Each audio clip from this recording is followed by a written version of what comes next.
This pay-per-view pulled the last truly big buy rate that WCW ever received, so surely it was pretty good, wasn't it? Wasn't it?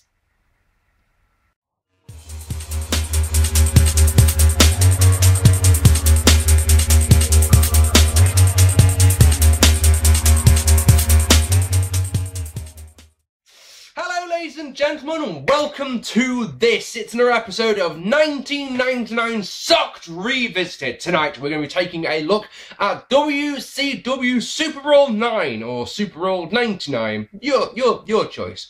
We are live at the Oakland Arena in Oakland, California. It's February the 21st. There are 15,880 fans on hand. Oh yes. This 1.2 buy rate, as I've just mentioned on the intro, surely proves that people still want to see Flair versus Hogan, despite the fact they first fought in, what, 93, 94, something like that. I may have found the beatdown that Flair and his boy got last time out a bit uncomfortable because it was way too long and no one came to make the save, but it proves that people may want to see it. We start this show off with Tori Wilson. She's in a hotel room. The cameraman gives Tori 2 tickets to Superbrawl, and it's implied that we are the ones who are giving her the tickets. Tori is so excited that she tells us that she wants to go shopping to find an outfit to wear for the show, which is nice. She doesn't go, because you got those tickets, I'll give you some sexy times. No. She has to go and get changed so she can go shopping. Fine. Fair enough. Opening package focuses, quite rightly, on Flair versus Hogan and Triple B versus Senor Goldberg. We see the vacant tag team titles. They're in one of those plastic boxes, and then the commentators do their usual rundown of the show. And Rick tells us that Ric Flair has dedicated his title match tonight to his family. I'm sure that won't be very important later on. We see a video package about the vacant tag team titles. And we've had a double elimination tournament to crown new champions. A double elimination. Yes, you have to lose twice to be eliminated from this tournament. So if you lose once, you're not out, you've got to lose twice. The titles were vacated when Scott Steiner, who was the champion at the time, suffered an injury. Bonus points if you can guess who Scott Steiner's partner was at the time that he was stripped of the championships. Yeah, that's spot on actually. It's Judy Bagwell. Oh yes, her. Yeah, she was a former tag team champion with Scott. I suppose it might make a little bit of sense because Scott was feuding with Buff Bagwell at the time, so to fuck with his head, I'm going to make your mother my tag team partner or something like that. It really is. It's one of those because WCW kind of things, really, isn't it? So tonight, Barry Windham and Curt Henning take on Dean Malenko and Chris Benoit for the titles, with the added bit of interest that Malenko and Benoit have got to win 2 straight matches because Henning and Windham haven't lost yet in the tournament. So when we go into their match later on, I'll probably explain this again later on, but when we go into their match, if Henning and Windham win the match, yeah, they are the tag team champs. But if Benoit and Malenko win, they've got to have another match to decide who is the champions. What a very confusing idea. It's one of those, I think that's right, or some old shite, something like that. Anyway, Gene Mean steals the hotline, as usual, and we finally get our first match. The bell for this one goes instantly 10 minutes and 33 seconds into the show because we've spent so long explaining to everyone how the fuck you win the tag team tournaments. This is meant to, by the way, just before I go on, this just popped into my head. This is meant to bring prestige back to the tag team titles. Don't think that's going to work, do you? So Booker T defeated Disco Inferno in an opener to start us off. Last week on Thunder, Disco interrupted a conversation between Booker T and, of course, his brother Stevie Ray. So we're having a match in one of those why not. The crowd are shit hot for Booker in this one. Holy fuck are they hot. Crowd erupt with a Disco sucks chance after Booker hits a hip toss. Hell, they pop for a shoulder tackle. They're so keen on these two that when Disco hits a sweet swinging neck breaker, they pop for that. The match is actually pretty basic, to be honest. There isn't really actually much to it. For example, Disco Inferno, he's an evil motherfucker. He may do his dancing shit, but he's still evil, so he puts on the obligatory chin lock. When Booker escapes, Disco knocks him to the outside. You would not believe the pop it gets. The crowd are more into this match than any other match on the show. I don't know why. Disco gets 2 off a top rope elbow, but Booker comes back with kicks and an axe kick. Disco gets an atomic drop. He goes up top where he attempts a top rope nothing. You can probably imagine how that one goes. Booker gets a spine buster, called a sidewalk slam by Tony Schiavone, obviously, because why wouldn't it be? Disco gets a lariat that turns Booker inside out, you know, the real Rikishi style. Booker counters the chartbuster, does a piss poor spin rooney, goes up top. Disco follows, but he's knocked off, and then he has to shuffle himself into position so that he can take the Harlem Hangover that gets the win for Booker T. Pretty much, but it's basic as it basic can get. But holy shit, these fans were into it. They loved every second. And if they're this hot for a nobody like Disco Inferno, can you imagine how hot they're going to be for the stars later on in the show? There's one thing I need to also point out. There's a big Papa Pump sign in the crowd. Big Papa Pump for President. Papa, P-A-P-P-A, not Popper, Papa. Because WCW, I guess. Next, Chris Jericho defeated Perry Saturn in a good match. Naturally, because I'm watching this on the WWE Network for free, Jericho comes out to his Fed theme, because why wouldn't he? Ralphus is wearing a dress tonight for reasons. Guess you have to tune into Nitro to figure out why. Referee Scott Dickinson was suspended at the end of the last show after Sold Out because if he did that screwy finish. But he comes out with Jericho, so I'm guessing we're going to get his 30 days are up. Tonight he's back. Guessing we're going to get a screw finish here. I'm with Stupid sign is in the crowd. Stupid spelled S-T-E-W-P-I-D because WCW. I'm going to make a sign, take it to the fucking pay-per-view that I'm going to. Cool, says his parents or whatever. Draws his sign out. What do you think of this, Mum? And Mum goes, cool. There's no, you know you spelled stupid wrong there, don't you? Or is it that he didn't have time? I don't care. It just makes me laugh. Saturn is wearing his dress. If he wins this match, Jericho has to wear the dress. Heenan speculates what underwear Saturn is wearing, and for some reason that really makes me laugh. I don't know why, it just does. Jericho runs down Saturn on the mic after the bell has gone. After the bell has gone, so to kill some time in this match, he runs down Saturn after the bell. He claims that Saturn looks ridiculous. He's a cross-eyed, cross-dressing freak, an embarrassment to Ralphus. Right. He tells Saturn to take the dress off, but he won't, and away we go. This is the best match of the night by a mile, so I'll go with this one play-by-play for you. So Saturn is mad, so he hurls Jericho into the barrier. After a brief brawl into the crowd, Jericho returns the favour, and we go inside where Perry gets a nice T-bone suplex. He slingshots Jericho to the outside and follows with a crossbody. Saturn takes Ralphus's dress off, exposing way too much flesh. Damn. It allows Jericho to take control with a delayed vertical suplex and a crap-looking one-footed missile drop. Giga. He goes up top again, but misses a spinning elbow drop. Saturn, with a sidekick, a scoop slam, and a perfect frog splash, but gets caught and roll-up complete with heely feet on the ropes for 2. Saturn puts Jericho into the cover that covers his face with the dress and lays in the punches. So he puts the dress over his face and lays in the 10 punches. The crowd gleefully chant along with him. It's great. Jericho wants the walls, but Saturn counters into a cover for 2. Saturn wants a powerbomb that Jericho counters into a German suplex. He follows with a crossbody, which Saturn transitions into the rings of Saturn, which I fucking love. Jericho gets the ropes, so Saturn hits a Volcanado. He wants a line salt that misses, so Jericho shows him how it's done, getting 2 off his. Jericho counters a death by driver, but a second one connects. Saturn doesn't cover, and you're like, oh, what's going on here? Instead, he chooses to hit a Death Eye driver on referee Scott Dickinson, and then just goes, fuck it, and walks out. That's enough to get him the count out, and yeah, that's that.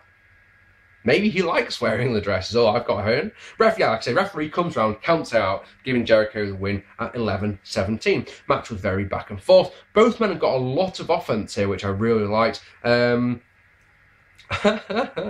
on the one hand, I hated the finish because I'd rather see a decisive finish. But on the other hand, if Perry Saturn doesn't mind wearing the dress, which by the sounds of it he doesn't, then fuck it. The one person he wants revenge on is the referee for doing the screwy finish last time it sold out. So why not? It's one of those. It is why not. Also, he yells, "Life's a drag," as he walks and makes his way to the back. Heenan asks if we can see a replay of the finish, which Tony Schiavone well and truly shoots him down on. Absolutely not. You ain't seen nothing. At the end, yes, 3 stars, best match of the night. All downhill from here. At the internet position, Konnan and Rey Mysterio talk about the upcoming hair versus mask match with the Outsiders. Rey's mask is on the line. But it's okay. He says he's going to win. I believe him as well. And wouldn't you like to see a bald Kevin Nash?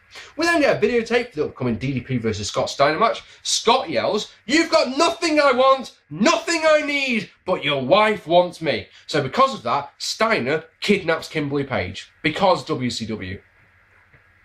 Don't know, don't get it. And then, but he drove away in his limo and she fell out of it, or a stunt woman fell out of it or something, I don't know. I don't understand. He can have any woman he wants, Steiner can. So he wants Kimberly Page, but he doesn't want Kimberly Page. Kimberly Page wants him. Or I don't know. Billy Kidman's beating Chavo Guerrero in a rubbish match to retain the Cruiserweight Championship. It wasn't rubbish, it's just I went into this one with very, very high hopes because of the two men involved. The crowd, oh no, they don't give two shit. They didn't make a sound for this entire match. Two highlights in this one, both by Chavo. A tope con halo that was fucking perfect. Randy Orton-esque draping DDT. That's it, alright? Kidman counters the powerbomb into a facebuster, gets the shooting star press. That gets the win at 8:25. Could have been so good. Wasn't at all. 1 star. Video package for the Goldberg versus Star. Senior Goldberg! Someone asked for it in the comments. I loved it. I'm hoping you say that again, so why not? Video package for the Senior Goldberg versus Triple B match. So next. Weird. Dean Malenko and Chris Benoit defeating Curt Henning and Barry Windham in an okay match, okay? So, just in case we don't get it, if Henning and Windham win, they're the champs, automatically. But if Benoit, well, it works actually, doesn't it? If Benoit win, they get a 30-second rest period, and then we get a second match. The winners of that match will be the tag team champions.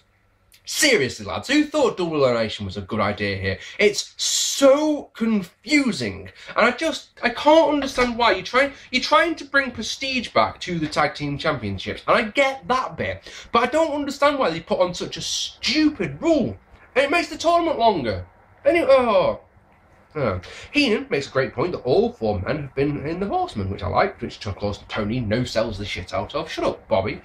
There is more noise in the opening minute of this one than in the entire last match. Much just stalling in the early going soon kills this one. The match is really, really weird. Firstly, it goes 19 minutes, which is easily 9 minutes too long. Secondly, the crowd are completely uninterested once this one actually starts because there's way too much stalling. They pop once all match, and that's for Chris Benoit's swan dive. That is it. There is nothing else. Each time the face is in peril, it goes on and on and on and on and on, and then once, because the crowd don't care, when the hot tag comes, they don't give a shit. Thirdly, the commentators are more interested in showing the TV title, US title, and world title than what's happening here. The tag team titles, they talk about them briefly, but they just don't seem to matter. It's like, okay then. They make a point of stressing that in DDP's mind and Ric Flair's mind, the championships are just secondary. DDP really wants to get to Scott Steiner for kidnapping his wife. Excuse me. Ric Flair really wants to beat up Hulk Hogan for battering his son. The championships are just secondary, so it makes you wonder why they're championship matches to begin with, doesn't it? It's one of those, okay. So, excuse me. After Benoit gets a German suplex, there's another mild tag to Malenko, and a Pier 6 brawl breaks out, allowing Malenko to get the submission win with the cloverleaf at an eye-watering 19 minutes and 34 seconds. Which means they get another match after 30 seconds. And of course, this one is for the championship, like I say. I'm guessing this one won't be too long. So, next up, Barry Windham and Curt Henning defeated Chris Benoit and Dean Malenko in a rubbish match to win the vacant WCW Tag Team Championship. There's meant to be a 30-second rest period. In one of those, that doesn't make any sense. The faces attack the heels. They just keep the beating going. So Windham takes his belt off and wraps it around Malenko's neck, chokes him out of it, hits a clothesline, gets the cover, 1, 2, 3, in 1 minute and 2 seconds. Woohoo! Yay! So they had a rubbish match, and then they had another rubbish match. Why not just have one rubbish match? Come on. Or have one match that's 10 minutes, and then this one goes 10 minutes maybe. I don't understand the booking here at all. I don't understand why the first match was so long. It was so long. This was cack. Awful. Stupid. Rubbish. Never, ever, ever want to see a double elimination tournament ever again. That is so dumb. So weird. We get a video package showing Roddy Piper beating Bret Hart to win the United States Championship in 1999. Roddy Piper won the United States Championship in 1981. Just let that one sink in for a second. This is his second US title reign. His first one began in 1981. Scott Hall and Kevin Nash defeating Konnan and Rey Mysterio in an OK hair versus mask match. Okay, so Hall is replacing Lex Luger here. Luger injured himself a couple of days ago. So Hall, Hall is pulling double duty tonight. Hooray! Holy shit, though. I was so very wrong, wasn't I? I thought that Nash's hair was on the line. No. It's actually Miss Elizabeth's hair that's on the line. In one of those, well, I wonder who's going to win the match then. Like Elizabeth's going to be shaved bald. Come on. Nash shows how over he is. Right, they do the wolf pack in the because that's meant to be house apparently, or something. He just says the town's name. Place goes mental. Right, guess you're just over them. Conan's bullshit promo for the bell is silly over it as well. Hate it every time. How many bumps will Kevin Nash take? Well, look at this one, right? Like, if he's winning and Ray's losing the match, surely Kevin's going to be bumping like a bandit. And then Kevin Nash says, I'm going to go with 2. So, because we have to do the how many bumps will Kevin Nash take, we have to play this one, I'm sorry. So, I enjoyed the early stage. We'll kind of cut out a bit of it. I enjoyed the early stages. Hall mocks Ray about, look how small you are on that. So, obviously, Ray out-wrestles him, hitting various high-flying moves until he goes to the well once too often, gets caught and eats a four-way slam. Nash comes in, tosses Ray around like a proverbial ragged dog. Hall in, same thing happens until Ray can counter the edge, Razor's Edge, and tag in Konnan, who knocks Kevin Nash off the apron. There's one, lays in some brief beats on Hall until he gets caught from behind by Nash, who comes in, so Konnan is your face in peril. Fast tags between the outsiders is always a good thing until Ray can get the hot tag to silence. Yay. Don't worry though, the people soon come alive when Ray hits Nash with a springboard dropkick, and then a wheel kick, and then a Bronco Buster on Hall. Nash pulls Konnan out while Ray hits Nash with a moonsault press. That's 4, seemingly KOing Kevin with his knee brace. So Ray covers while Elizabeth distracts the referee, so Hall can hit the Razor's Edge, then puts Nash on top for the win at 11 minutes. Brilliant. Ray unmasks and looks like he's about 12, so Nash hilariously tells him to put the mask back on. Match was your generic tag team match, to be honest. Nothing special. Okay, nothing special. I'll give Hall and Nash credit. They did bump for Ray, okay? But I think the biggest story here is I cannot fathom why they took his mask off. I just cannot understand it at all. Bischoff felt even that Ray was more marketable without the mask, despite them. The WWE proved for a decade that Rey Mysterio's masks really sell with the public. I just cannot fathom here. With his mask on, Ray had something special. Now he's just a generic guy, and I just do not understand this one at all. I just don't. It's one of those. Why did you do that? I'd love to know. I'd love to know. Next, Scott Steiner defeating DDP in a match to retain the TV Championship. Steiner has been champion since December the 28th when he beat Konnan to begin his second reign. As mentioned before, he believes that Kimberly wants a piece of him, so that's nice. He gets a plant out of the audience, who's a pretty good-looking woman. He tells us he will take he gets on the mic and tells us, I will take your women, okay? And there's nothing you can do about it. Big Papa Pump is your hookup. Big Papa Pump is your hookup. So holler if you hear me. Oh, and it's not his fault that Kimberly wants him, okay? We get an awful cover of DDP's awful cover music, which is just strange. As you would expect in a grudge match like this, there's lots and lots of punches, which is good. The crowd don't care about this one little bit. One blow from Page busts Steiner open. The crowd pop when Buff Bagwell comes jogging out after a few minutes. But Page soon gets rid of him, but it means that Scotty can take over. He gives out an extended beatdown with Bagwell interfering from time to time, and the silence in this one is truly scary. It's not like there's a tiny bit of noise. There is nothing. No one cares about you, Steiner. How's that sound?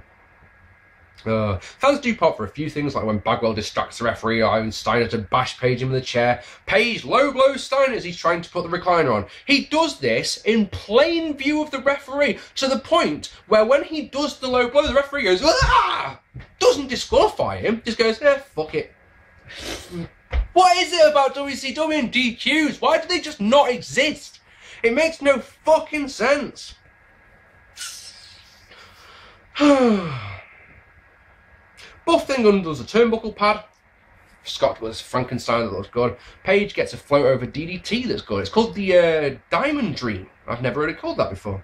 Page is rammed into the exposed turnbuckle back first 3 times, and the recliner gets the win when Page passes out at 13 minutes 52 seconds, which makes absolutely no sense, as the turnbuckle shots were to the back and the recliners on the chin. But why? I just don't understand at all. Match is really dull, having hardly anything to pop the crowd, and even better, Page does a stretcher job afterwards. Hooray! Hooray! This match was crap. Next, speaking of crap, Scott Hall defeating Roddy Piper in a horrible match to win the United States Championship. Hall looks even more drunk than he did earlier on. I didn't mention how pissed he looked, but yeah, it's amazing. That match went 13 minutes, called it to conclude the entrances, probably about 17, 18. So you can probably imagine Hall's backstage just slamming down as many shots as he can get inside him, isn't he? Tenay tells us that Piper first won the United States title in 1981. Not what I would point out if I was on commentary, I tell you that much. Makes you think, doesn't it? And we don't want to rip WCW for having so many old men in their main events and in their child shots and everything, but then of course you remember that St. Valentine's Day Massacre, good old Vinnie Mac was in the main event, and he's old. But of course I can't see anyone like Flair or Piper or Hogan or any of these guys taking the manly bump that Vince did off the cage, for example. Anyway, this match is bollocks, lads. There is nothing of note in the early goings other than the match is in slow motion. Hall jabs the eyes, right? He goes, "Meh," in the eye. Piper no-sells the shit out of it and does it back. And the crowd go, "Hey!" Because WCW. If there's a WWF rules sign in the crowd in the front row, that really makes me smile. Right on camera as well. No one bothers taking it off them, just let them hold it, fuck it. Because, yeah, do you reckon the production guys in the back are just going, "Nah, they're probably right." Anyway, right, Piper does the exact same thing with Disco Inferno, who's out on the outside with Hall. Disco goes to jam in the eye, yeah. Piper goes, "Nah, that didn't hurt." Bam! Jabs him in the eye. Weird.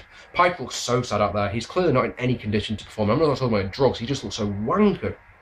He goes low, in front of the ref. Nothing happens. Why would it? Hall's song is awful. Crowd don't care. They pop, right? This is the type of thing the crowd are loving in this one, right? They pop when Piper is put in a tree of woe. They pop for that bit. So he picks him up, scoops him, puts him in the tree of woe. They pop for that. When Hall starts laying the kicks in, don't care. Just don't care. They are silent when Disco Inferno interferes, so I pop for the outrage, you weird people I've got written here. Then the referee tells Hall off for grabbing Disco. Hall puts on an abdominal stretch, yeah, and reaches out so that Disco can pull the arm back, yeah. Heenan makes a great point of saying, look, he's not doing it so that he's got extra leverage, he's doing it so that Piper can't hip toss him out of it. That is brilliant. Tony and Tenay both shoot him down for it. Guess what happens? As soon as he lets go, yeah, Piper fucking hip toss him out of it. You can see Heenan's going, oh man. He even says, why do I even bother? You know, it's like, right, fine. But yeah, if you're allowed to go low, that's cool. And, you know, Disco Inferno can do whatever he wants, yeah, that's all fine. But he gets told off for holding the arm. This is the thing about the issue I have with the rules. It's like the rules don't exist. Like, you can't say that a low blow's fine, but grabbing the ref, grabbing the hands, that's just bad. Weird. Piper gets a sleeper, so Disco comes in. That doesn't get a disqualification, so Nash can come wandering down, and he can Nash comes out, and Disco Inferno distracts the referee. Even though Disco just got in the mat, in the ring, could do whatever he wants, but oh, see what I mean? Anyway, Hall gets the win with a roll-up with the feet on the ropes against Roddy Piper. It takes 3 of them to beat Piper in 8:19. Guys, this was so bad. Piper looked like he was in agony the whole time. Hall looks hammered. No moves of note. Crowd don't care. No rules. Ref doesn't make any sense. Crap finish. The only positive in this match is that it was relatively short. Okay? Oh, and Hall gets on the mic, talks for a minute. Piper goes to give Hall the belt, but then throws it down, tells Hall to suck it, and then they brawl a bit more. This is the first minus of the show. Don't worry, it's the only one though. -2 stars. This was awful. Absolutely shockingly bad. Come on, lads, there's only 2 matches left. Need an ambulance or something, don't we? Don't we? So, Goldberg defeating Bam Bigelow in a piss-poor grudge match, right? Triple B gets no entrance music, which is just strange. As this is a big bad grudge match, big bad grudge match, so Bam doesn't bother with his usual power moves. He lays in the punt, no way, he doesn't. I hate you, Goldberg, I hate you. He doesn't do that, no, he goes to work on the knee. I enjoy it, but it kills the crowd. They were shit hot for Goldberg when he came out, yeah? But now they're just not interested. And because Triple B is so fucking evil, locks on a fucking chin lock, doesn't he? Making it that little bit better. After approximately 2 Ice Ages, Goldberg mounts his comeback. He gets a spear. Counters the moonsault, hits a spear, goes for the jackhammer, changes his mind, hits a spin kick with the injured leg, hits another spear, hits a poor looking jackhammer for the winner. Get this, 11:39. Not the match I wanted. I wanted Goldberg to demolish Bam Bigelow, like old school Goldberg, like from a year ago, old school, you know? 4 minutes tops, just bish bash bosh done. I did not want to see the psychology in this one, especially seeing as Goldberg goes fuck selling as soon as he starts making his comeback. Doesn't sell it at all. What's the point? Absolute shite. Rubbish match. And lastly, speaking of rubbish matches, Hulk Hogan defeating Ric Flair in a rubbish match to retain the WCW Championship. Hogan comes out first, which bothers me a great deal. He demolishes Flair with his usual offense, punches and a back-rake of death. He uses a chair. No disqualification for that, because why would there be? It busts Flair open and he hits a suplex on the outside. Hogan uses the weightlifting belt in the ring to the face of Flair. No disqualification for that either. Flair rakes the eyes and goes low to turn it around, because that's what babyfaces do apparently. Low blow's completely fine with the referee, by the way. Completely fine. I don't care. You low blow him as much as you want, mate, is the attitude of the referee. Don't care. Rick gets the belt, you know, whacks Hogan in the face, does a blade job that's so obvious that my wrestling-hating missus spots the blade job. He goes, did he just blade there? Yes, he did. Yes, he really, really did. Tori Wilson comes out. She looks great. She slaps Flair. He no-sells it and does a belly-to-belly suplex and some chops, as Tony calls this a great match. Vertical suplex by Flair is the first wrestling move in this match. It's not at all, is it? I've just said a belly-to-belly suplex. It's only the second wrestling move in this match. Referee's bumped, because why wouldn't he? You're allowed to do whatever you want, so why bump the ref? This is what I'm saying. It doesn't make any sense. If you're allowed to go low, and you're allowed to go use the weightlifting belt, why bump the ref? Makes no sense. It just makes no sense at all. Hogan gets the big boot, but the leg drop misses, which makes sense because these two fought quite a few times. So Flair should know if he gets kicked in the face, just roll out of the ring or something like that. So I like that. Oh. Some guy in a ski mask comes out.